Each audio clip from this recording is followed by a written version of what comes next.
ঢাকা শহরে আমাদের 100টা ওয়ার্ড। আমরা কি একটা জিনিস করতে পারি না? আমরা যদি একটা পরিকল্পনা গ্রহণ করি, অন্তত প্রতি দুটো ওয়ার্ডের মাঝখানে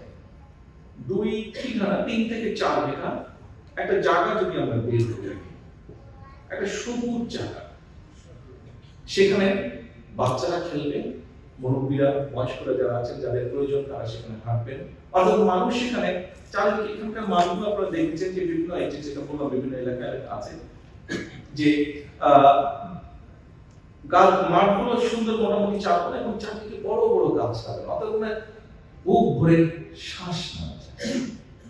ঠিক এরকম একটা চিন্তা আছে যে এখন যে আমরা ছেলেদেরকে বলছি, ছেলেমেয়েদেরকে বলছি যে খেলাধুলা করতে হবে, বাচ্চারা খেলতেই পারতাম মাঠ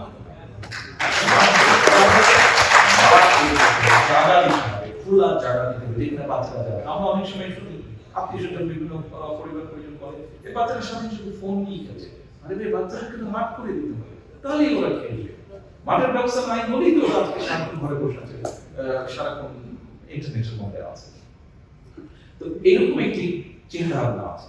যে কথাটি বলছিলাম যে স্কুলের সিলেবাসটাকে ঢেলে সাজাতে চাই। কেমন? আমাদের স্কুলে কম বেশি বিভিন্ন সাবজেক্ট আছে, বাংলা আছে, ইংরেজি আছে, অঙ্ক আছে, বিজ্ঞান আছে, যেটাই হোক সাবজেক্ট আছে। প্রত্যেকটা সাবজেক্টে তাদের কম বেশি মার্কিং, কত মার্কিং থেকে 100 মার্কিং।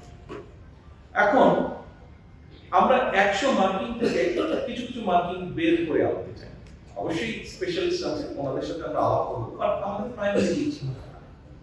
এখন এই মার্কিংটা বের করে নিয়ে এসে আমরা বিভিন্ন জিনিস ওখানে ইন্ট্রোডিউস করতে চাই। যেমন সে ধরে না বাংলা ফার্স্ট পেপার 100 মার্ক আছে।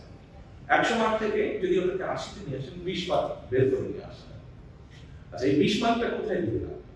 ধরেন আমরা যেটা অলরেডি এর মধ্যে বলেছি যে বাচ্চাদেরকে আমরা সেকেন্ড ল্যাঙ্গুয়েজ, থার্ড ল্যাঙ্গুয়েজ শেখাবো, ল্যাঙ্গুয়েজ ভিত্তিক। ঠিক এইভাবে কম্পালসারি করে দেবো। হয়তো ধরেন 5টা আইটেম স্পোর্টসের আমরা করে দিলাম, 5টা আইটেম। যে বাচ্চার যেটা পছন্দ সে সেই স্পোর্টসটা নেবে, কিন্তু স্পোর্টস হবে করতেই, basketball, volleyball, cricket, whatever it is, তাকে একটা স্পোর্টস করতেই হবে। ছেলেদের এবং মেয়েদের সবাইকে স্পোর্টস করতে হবে, কারণ ঘরে বসে রাখতে চাই না বাচ্চাদের। এবং ওখান থেকে ওই যে বলছিলাম আমাদের সাথে কথা আমি বলছি ভাইয়া, বাচ্চাদের ভিতর থেকে স্কুল লেভেল থেকে আমাদেরকে ট্যালেন্ট ফান্ড করে নিয়ে আসতে হবে।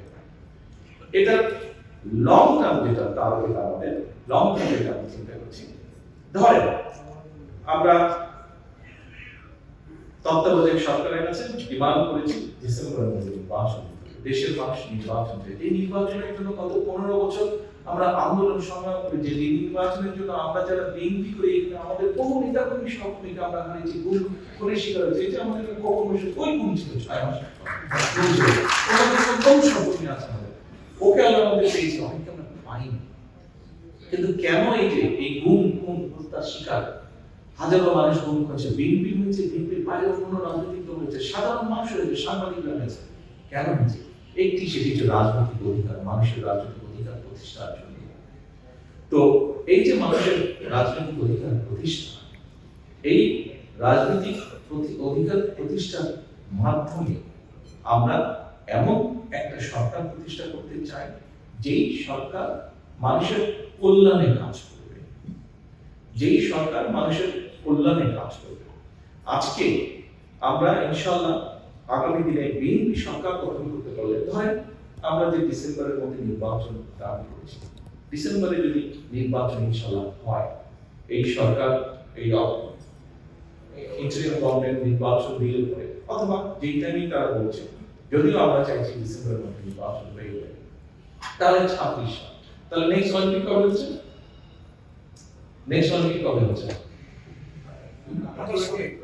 27, 28 হয়তো আমরা